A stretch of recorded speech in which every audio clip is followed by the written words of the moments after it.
o'clock hour, better late than never. We went a little long with Salisbury. I hadn't heard him spin that yarn before. You make your big dramatic comeback. He's at the University of Southern California. You get the extra chance to get the comeback touchdown only because the other team's got 12 men on the field, and then you blow the extra point.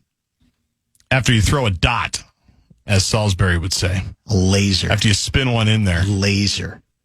He was a good player. He was a very good college quarterback at the University of Southern California, you know. You go to USC, you play in the NFL as long as he does. That's true.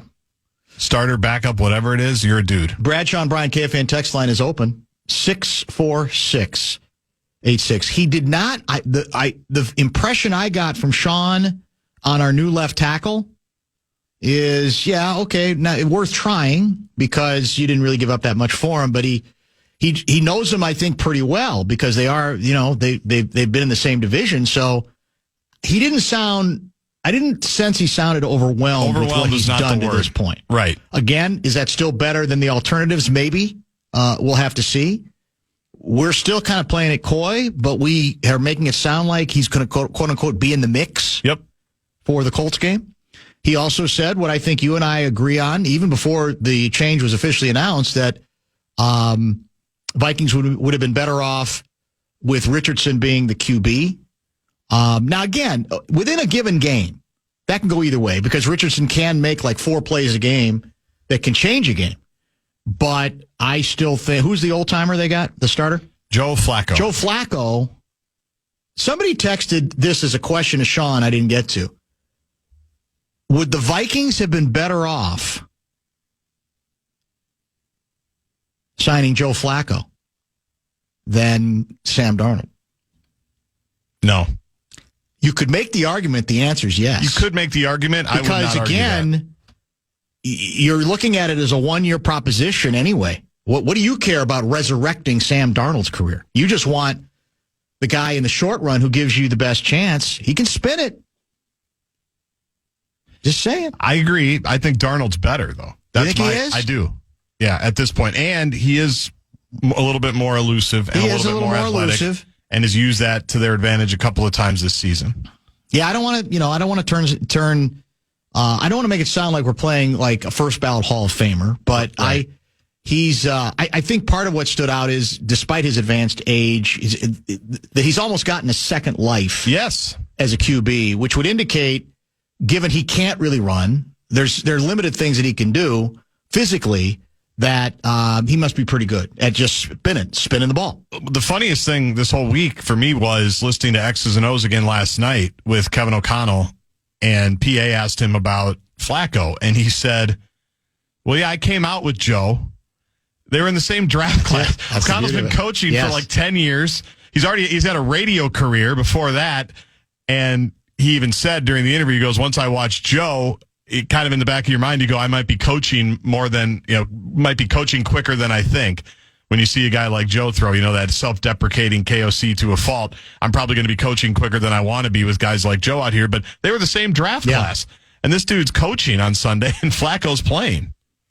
And playing pretty well. Yeah. It's not like, well, we got to throw somebody out there, so we're going to kind of throw him. Because there's a lot of guys even younger than him that you put in that classification. Who's the guy who took over the job in Carolina before he got hurt? Oh, Dalton? Dalton. Yeah, I mean, and I've liked Andy Dalton from time to time, but... Was it Dalton? Yeah, I think Dalton's correct, yes. But he's an example. I think this guy looks better than Andy Dalton, to be honest with you. I think at this point, yeah. At this point. So what I'm saying is, there's an underclass of QBs that you say, all right, we're desperate, we're gonna throw him out there because he's got a little bit of experience, and he might hold it together for a week or two. I think with this guy, you say, well, yeah, we might be able to win a few games. I mean, the coach sounds silly. Well, we're trying to win games now, and the future is the future, and then you are back to, but then why then did you start Richardson from the beginning, right? You're back to, when you constantly send mixed messages, I think it's hard for people to believe that you have any real credibility there. What do you make of this one? This is from 320 guy. Sean Salisbury came to our DARE graduation, 96 and 97. I still have his autograph. The number one thing I remember about him is that he had huge shoes. I'm just saying. It's just an interesting observation. Yeah, after all these years. That's what you stuck remember. with him. Almost 30 years later. Large shoes, apparently. Okay. It's no problem with He that. can sling it. Yeah. No one is talking about 3 throws by Yankee pitcher to first base. What a dope. Gave the batter second base. I missed that. When did that happen? Was that happen in the same inning? I don't know. You can't do that anymore, right? You get in trouble. You get in trouble for that, I think. All right, let's do this. Let's stay back on schedule. Don't forget the inbox will be open at 4:30. Bill Guerin will join at 5:02 today. But first, I will remind people like you, Dr. Dan's inbox, JG at KFAN.com if you want to get in on it. Should be plenty of material. A lot of things going on right now.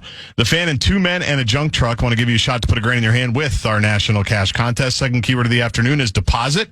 Go to KFAN.com and enter the keyword deposit. you think Ken Herbeck would have just stood there? Ken Herbeck would have he would have dove like a beached whale to get to first base, even if he ends up spiked across his wrist, doesn't he? 100%. You know it, and I know. You know what I meant to do during the break? I went in to chat with you. What I should have done, and I'm still going to do this before this show is done. And I'm trying to see if I have the number. Check my deals here. No, maybe I don't. I don't have a Herbeck number. Do you have one? I do. You want might. Yeah, just forward it to me because I'm just out of the blue going to text him and ask. I'm going to suck up to him.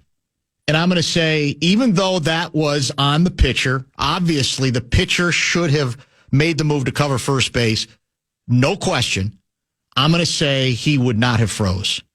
Once it was clear that the pitcher was not going to do his job in that situation, I'm suggesting that Ken Herbeck would have gone on a full sprint and even if he felt he had to dive with his glove to get there, he would have done it. And it would have been a mythic moment, too. Yes, I can see him doing it. I just sent you the number. Okay, that's good. I can see him doing it. I can see him waving off Frankie's Sweet Music Viola or Jack Morris or Bert Blyleven or whoever, Scott Erickson, Kevin Tapani. I can see him putting the arm up with the glove and sprinting to the bag. I can visualize Herbeck doing that. No question. I'll save. I have a good meaty A-section subject, but I'll save it because we don't have a lot of time before the inbox will be open at the bottom of the hour. Billy Guerin will join us at 5 o'clock. We might have time to get into the A-section item about 5:30. This is from emailer Kyle out of Isanti. Joe Flacco was comeback player of the year last year, much to the chagrin of the Associated Press, by the way, and brought the Browns to the playoffs. He can still swing it, and think about what happened against unmobile, can't run Stafford to us. Well, this must be dictated. Our weakness is we haven't had a rush, and our corners have been bad.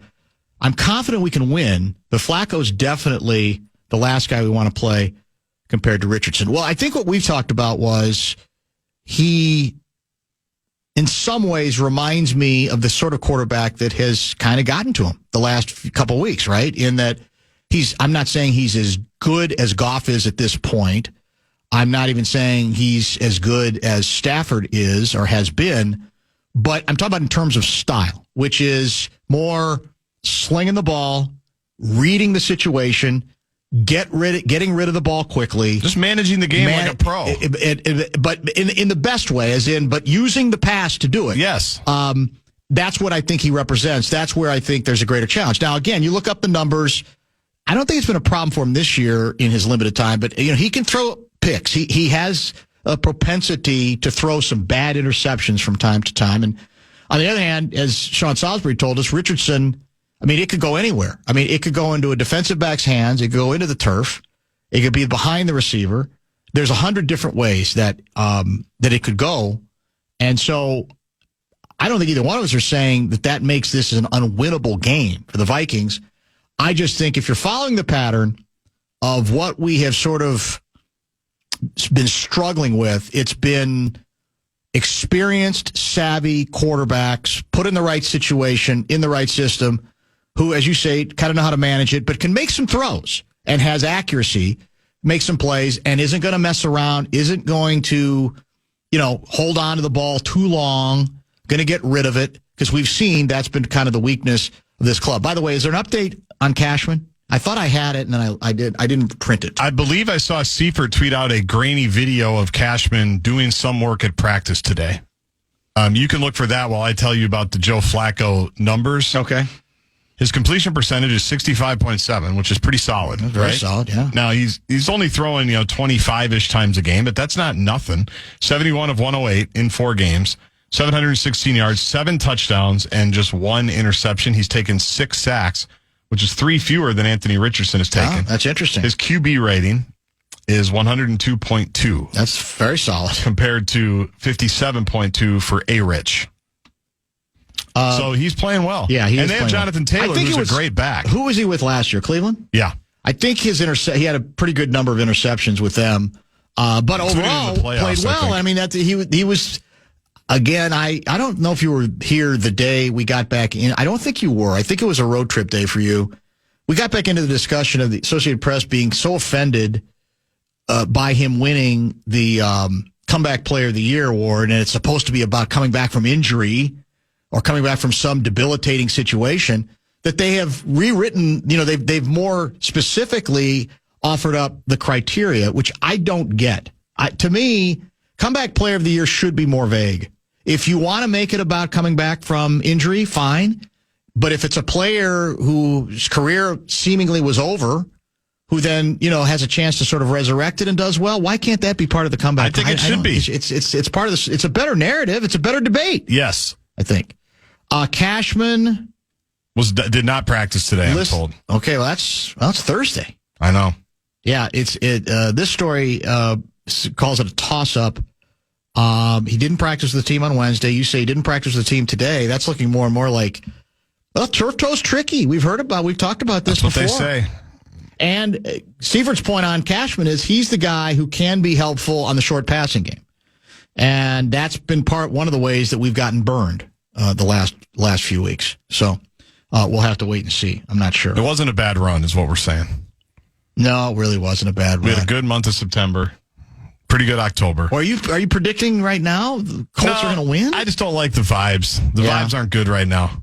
Cashman's not playing. We got to deal with Joe. We're making Joe Flacco seem like Tom Brady in his prime. But yeah, we're wishing him a little bit. We're wishing we wouldn't have to play Joe Flacco. Yeah, well. I'm just not feeling the vibes right now. Keep in mind, Rizzo has 2 broken fingers. It's a long way from the heart. What's that have to do with sprinting to your feet, sprinting to first? His legs should be fine. I mean, I guess you could say it's harder to maybe want to dive with the ball in the glove and and hit the bag with your glove where your fingers might be exposed by, the runner going by. But I would say just, flat sprint. And by the way, here's the beauty of it. If you get beaten to the bag, nobody's going to blame you. No. Right? They're going to say, well, that goes back to pitcher, but at least he made an honest effort. You got to appreciate the guts. I think it would have been close. I really do. I think it would have been a fairly close play. So it didn't take long, by the way. It's fairly predictable. The Twins apologists, they're aroused right now. You know why. The team that won it has a $300 million payroll, whatever it is. Yeah. And they go, yeah, if you want to continue to biatch at is it Jimmy Pohl? No, which Pohlad is it now? The current one is Joey Pohlad. Yeah. That's fine. But, I mean, look at how screwed up baseball is. Took $300 million to payroll to win the World Series. You want to get excited about that? Go ahead. That's not his fault. I mean, we hear this all the time. And then, of course, the times where teams with lesser payrolls are at least making runs, that gets shunted aside as, that's not even worth discussing. And it just, I don't understand. We all know that the game of baseball is weird in terms of the salary situation does need there does need to be some corrections, but that's still not the same thing as offering an excuse that should in any way be tolerated about the way the Twins again this season went about their business. Right? One thing doesn't have to do, but now we got, there's your proof. What's the point of getting mad at Pohlad? Look how much money they spent. Okay, fine. If that makes you feel better, then God bless you. I don't know what it accomplishes. You know what I saw along those lines? What's that? That the Dodger fans, even though they just won the World Series and have an insane payroll. Yes. And I don't know if this is true, but I'm going to go with it. Never stopped you before. Exactly. someone tweeted out that the Dodgers percentage-wise actually underspend from what they should for how much money they make. Like on their regional TV deal and their tickets and everything that comes with being out. And I think you know it better than me, but LA is like a Dodgers town. They're the cheap Dodgers. Dodgers are cheap, yeah. Even though they've got a $300 million payroll, they could actually percentage-wise be a league average, pay more money than they actually do. But their owners are too cheap, apparently. That's a good one. I like that. I don't even know if it's true, but it sounds good. Yeah, or which argument it furthers, right. But it's just funny that even the Dodgers, people could say about them, the owners, they just don't want to spend. If you have questions for the Wild general manager, we're going to have him on the program today at the top of the 5 o'clock hour. So get him in now. Bradshaw and Bryant KFAN text line 64686. Before that, though, it's the inbox. Dr. Dan's inbox. You, once again, can still contribute. That's a matter of emailing Guardsy, JG at KFAN.com. Oh, let me remind you also, this half hour, I watched this morning what, for me, continues to be the single most chilling, quote-unquote, Halloween movie, whether it should be directly connected with that. I'm unsettled after having watched it again. I'm actually unsettled. I'm off my game because I still find that movie so harrowing and so full of dread. We'll identify that film in the next half hour as well. Time now for the Vikings Report on the Fan, presented by Miller Lite. Vikings safety Cam Bynum joins Barrero next after this from Miller Lite. Billy Guerin in about a half hour, a little less actually, about 5 o'clock. Here's the text I sent to Kent Herbeck 9 minutes ago.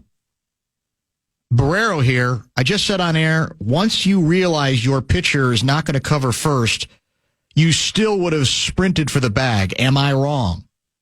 And then I added, I think Rizzo still needs to get to the bag. Here's what I got in reply so far. Now, in fairness, that's... 10 minutes. 10 minutes, yeah. Yeah. I was hoping I'd get an immediate response, but not so far. If I get one, I'll let you know. Herbie's got stuff going. You think he does? He does. Okay. He's a busy guy. All right. Should we move on? Might as well. It's time for Dr. Dan's I like this one right out of the gate. This goes back to about 18 minutes ago. Dear Dr. Dan, thank you for not getting into that A topic at 4:22 on a Thursday. D. Dan inbox. D. Dan. Even I can occasionally learn a new lesson, despite my advanced seniority. And here we are. Dear Dr. Dan, I know most people in my new hometown are talking about the meltdown that the baseball club had in the Game 5 of the World Series. They may have missed what I did down in South Beach. Let me refresh you. 44 points, 13 rebounds, and just 2, Dr. Dan, fouls. Is it possible that I'm finally getting the big market whistle? I've only fouled out of one game this season. K.A. Towns. The 44 last night? 44 and 13. And efficient shooting, too. 17 of 25, 4 of 5 from 3, 6 of 6 from the line. I've watched every minute of a highlight reel that may have accounted for all 44 of the points. I don't know. He looked smooth. He looked under control. He looked like he had teammates by the end of that game paying attention to him, giving him the opportunity. Who are they playing, Miami? Yes. Miami's got a pretty good big man. Bam Adebayo? Yeah, he's solid. Now, how often he was matched up against him, I don't know. It's funny how quickly it can turn, though, because it was it one loss ago, maybe a couple games ago? It was, the consensus was Cat looks exposed defensively. At least 2 opposing centers are Cleveland. I think it was Cleveland, by the way, is undefeated. Cleveland's off to a great start. They're having their way with Cat defensively. Now, maybe he wasn't great defensively in this game, but we all know what he's capable of doing offensively. And I'm guessing there were some people, because of the timing, suffering from some Cat remorse last night. Because the Wolves had just come off a loss, right? And the truth of the matter is, though, I think the Knicks are just playing 500 ball early, too. They're 2-2 now. They've had their own issues, where at the end of the day, what both teams clearly are still hoping for is that both go feel satisfied about what they did and will make the necessary adjustments. But when Cat's going like that, it's hard to top him, right? There's no question. I mean, he had everything in the arsenal. He had some putbacks. He had a nice little baby jump hook. He had some threes. He had a couple of drives to the basket, one of on which he didn't even fall down. Think about it. He didn't even fall down, which is almost unprecedented with him. You know what he was in, Dan? What's that? He was in his bag. He was in his bag. His bag. That could be. He was definitely in his bag. Somebody must have just asked him because they were playing Miami last night about buckets, his time with buckets. Oh, here. Really? And did you see the reply? No. It was cold. It was, I'm not a Timberwolf anymore. I'm a New York Knick. Ooh. Enough said. He talked about playing with the grit of the city, talking about New York City. Ooh. He's acclimated. Ooh. He's acclimated well. He's already forgotten us, hasn't he? He's averaging like 26 a game in Miami, and they asked him about that. He goes, it's warm here. I like it here. You know when we'll know that the worm has turned on this thing?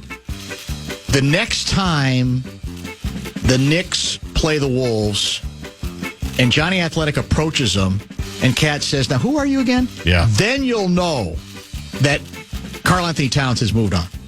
It's time. I think you're for right. Doctor. That'd be it. Johnny won't take that long. No, I don't think he will at all. I wouldn't either. Oh, we get letters. We get your letters every day. Dear Dr. Dan, was listening to the radio, heard my name mentioned. First of all, I think A. Rizzo is a hell of a player, but the inaction on that ground ball was inexcusable. How do you think T. Kelly would have reacted if Jay Morris acted like D. Cole and I acted like A. Rizzo in the 91 World Series? Since I played at Bloomington Kennedy, just down the road, I've always taken pride in my defense, even if I happen to have a baker's dozen's worth of Twinkies before the game. I gave it my all, but I was never lazy on the field. If I acted like that on that play during my career, T. Kelly would have replaced me with G. Larkin. That is from K. Herbeck. Yeah, I hope we get, like I said, eventually the real K. Herbeck as well to sign in on this or to weigh in on it, and maybe he'll have a different opinion. I don't know. It's difficult to say. Here's another letter, real quick. Related to that? Related to that. Dear Dr. Dan, I was going to seek your advice on fielding in baseball, but I figured I'd let A. Rizzo take care of it. That is from G. Cole. Ooh, that's... Same topic. Again, if I'm doing the pecking order of blame, G. Cole's first. That play is definitely more... The pitcher's job in that situation is to make himself available if the first baseman needs him, right? And G. Cole made the decision lazily by him interpreting where the ball was and how the proximity to the bag that he didn't need to get over there. It starts with him, but I will maintain, I'll stick with what I said and what S. Salisbury agrees with. That does not take A. Rizzo off the hook, even though he helped my club For Dr. Dan. make history. Inbox. That was 8 years ago now? 8 years. Yeah, hard to believe. I watched that in Champaign, Illinois, where I'm heading tomorrow. Oh, is that right? Yeah. I remember you and I flew to Chicago the same day, I think. I went to see, was it Game 5? I don't remember. I think I saw Game 5. They lost. The game I saw, naturally, they lost Yeah. in Wrigley. I want to say it was 5. 'Cause I And was at that flying to point, it Midway. was like, they're done. It was funereal in Chicago. I was flying to Midway and you were flying to O'Hare. Okay. And I remember, wasn't there the fire at O'Hare that put you in the meat grinder? Oh, that's right. Because I That heard about it. That delayed my flight leaving Minneapolis. You're right. That's good memory you have. Yeah. Yeah, and I ended up getting to the game late. I got to the game, I want to say, maybe an inning in or inning and a half in, something like that, yeah. Dear Dr. Dan, I just relocated from Florida and very excited to start my new job protecting the blind side of S. Darnold on a playoff team, in my opinion. However, I've been here 2 days, and I'm already being told about this thing you call a snownomi. We never had any of these at my prior address in Jacksonville. Sincerely, your new left tackle, C. Robinson. Well, yeah, that might be a bit of a rude awakening, although where is he from? I can't remember where he hails from. We always assume if a player plays in Jacksonville that he lived there his whole life, and he could be from anywhere. I don't remember. I honestly don't remember where he came from. I'll look it up. It was interesting to hear S. Salisbury reminisce about being here for the Halloween blizzard in 91 and how his kids were younger then. They went out trick-or-treating that night. The roads were cleared by the next day. I think there were some roads where it took a couple of days on that occasion, but generally speaking, I do recall that we did fairly well. It wasn't that storm. We got 2 feet, and then didn't we get a second snowfall that added to it? I don't remember. That's my recollection for some reason, but we ended up with closer to 30 by the time the 2.5 snowfalls were put together. C. Robinson was born in Monroe, Louisiana. Oh, okay. That's chilly. Went to Or Alabama. not chilly. Went to Bama. Monroe, Louisiana. If you're a betting man, do you bet on him starting on Sunday night? I don't think he'll start, but I do think they'll mix him in. I think that's what's going to happen. I don't think you can just roll in and start. I don't think it's worth making that big of an issue of it. But I bet you'll maybe maybe how much you see him will depend on whoever you put there first. Yeah, how that player is doing. And you know when he's going to start next week. Revenge match. Jacksonville. When he goes back to Jacksonville. The team that basically rejected him. And they had benched him. They benched him and they just gave him and away. And they said, well, here, you don't. Can you give us a pick like in the first 12 rounds? Oh, you say there aren't 12 rounds anymore? Whatever, one of those low round picks is fine with us. Revenge match. Yeah, for sure. Quasi's playing chess. You think he is? Just the psychology of the whole thing. Maybe you're right. Oh, we get letters. We get your letters every day. Dear Dr. Dan, what was that kid in Chicago doing? Don't get me wrong. You can always taunt the fans, but you need to know when and where. I chose to do it mostly after a touchdown. I even almost single-handedly got Jay Buck to quit broadcasting. Sure, I would sometimes leave the field early and check out, but only when I wasn't actually in the game. Kids these days. Straight cash, homie. R. Moss. Which reminds me, I meant to pull the email from Dan, Minnesota, Calendar of Calamity. Isn't today, there are a bunch of anniversaries today. This was Feed My Family Latrell Sprewell That's contract right. day. Yep. I think this was also the day that Moss basically said post-game that the Vikings should fire B. Childress, and he compared, this was the second time around, right? Yeah, that would check out. And I don't have I only have vague recollections of that one, but I think that was on this day as well. It is amazing when you look back. The R. Moss media career reminds you that you can put all that stuff in the rearview mirror. If you play your cards right, all those indiscretions, right, all those crises, some of us remember them, but they have no real meaningful impact long term, right? He's sitting there now. He's a media star with ESPN, right? He's established pretty much as anybody. He does the Sunday countdown. Yeah. He's big time. Does Monday night stuff, too. Yeah, he's huge. Whatever happened to Steve Young, by the way? S. Young. Has he landed anywhere? I don't know. I haven't seen him. Remember S. Young? I thought he was excellent. He was one of the part of the ESPN bloodletting. I just saw him on somebody's podcast. Might have been with Colin Cowherd. Oh, is that right? Yeah, Okay. might have been. No, it was Jim Rome. He was on Jim Rome's show, just talking ball. Dear Dr. Dan, glad to see P. Fleck has decided to follow my footsteps and let the G Gophers become a high-flying offense like I tried to make them 15 years ago. I'm thinking I should probably lead the team out of the tunnel sometime soon. Is your chili hot enough yet? That from T. Brewster. What's the point? What's he trying to say? T. Brewster didn't try to turn him into a passing team, did he? Oh, spread offense, big time. Oh, that's true. Yeah, he did do the spread. How'd that May go? still brings it up. How'd that He go? goes, offense wasn't the problem. Yeah. Well, no. They had decent offense. Who did? T. Brewster. They didn't have very good defense either. Well, neither did Mace Well, right. at key moments. You're wrong. Yeah, I know. That's what he would say. Yeah, you're right. They did try the whole spread thing. Do you remember who T. Brewster's first QB was? Was it still? I think it was A. Weber. It was A. Weber. Yeah, Because he was a 4-year starter. And I think he had like 9 coordinators in 3 years or something, right? A. Weber. He counted it up one time. He had between coordinators and head coaches. Well, coordinators, not even really head coaches. Okay, because that didn't happen until the And last quarterback year. coaches? Yes. It was like literally 9. Yeah, it's kind of ridiculous. And he still put up good numbers. He did. He had a great career. He could throw. He could sling it. He could sling it, as they say in the business.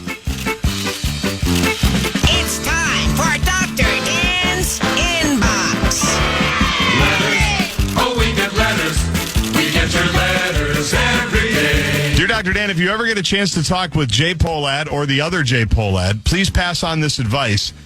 They're never going to be successful in business, being such careless spendthrifts. That's from M. Walter, the L. Dodgers owner. Spendthrift. Spendthrifts, you say. Yeah. Well, you said basically, that the Dodgers are actually cheap given how much revenue they have coming in. That's what I read. That they could actually, if they wanted to do 50%, they're doing us all a favor. They should be spending another like $75 million on payroll, which sounds preposterous to me, but I'll take your word for it. It's crazy. Any rumors alighting regarding prospective or potential Twins owners? I've heard nothing. There's not been anything written, has there? I'm kind of waiting for like even a juicy, gossipy story that advances the story. And by the way, speaking of gossipy and juicy, aren't we coming up pretty soon? Isn't it early November, the arbitration hearing? I think it's Monday. I think it's coming Monday? I think it's the 4th. Yeah. I'm pretty sure. Don't quote me for sure, but I'm pretty sure it's the 4th. And you have not gotten clearance for us to do the show from that meeting room or courtroom? I've not gotten anything back from those people. That's unfortunate. It'd be great, wouldn't it? That'd be outstanding. I don't think it's going to happen. No, it's unlikely at best. Maybe we'll just stay out in the vestibule. I wish like Fox 9 could televise it. It should be televised. Right. That would be great. It'd be tremendous. I think this will be the last one because I don't know where we're going to go after this. All right. Just going to tell you. I'm just going to pre-warn you. Okay. Dear Dr. Dan, in the last few weeks, you've goaded me to talk about my nether region on your show. There's a lot going on down there, I'll have you know, and my courageous battle with razor rash last week. What else do I need to do to get a manscaping company to hire me as a pitchman? Given my Chicago roots, maybe we could have a segment called Bear Down. That's from L. Neal III. Well, you can't blame me because you made the editorial decision to run this one. Oh, that's true. You've been on me for I've been goading him into this nonsense. He recanted it with Paul Allen on Monday, too, by the way. So if you missed... Did he just volunteer it, or was it... I can't remember. It always starts with the heart procedure, but then it unravels into the groin. Because that's where they needed to perform the procedure. And the manscaping. Apparently. I would say, here's my thinking on it. I don't know if you've given this much thought.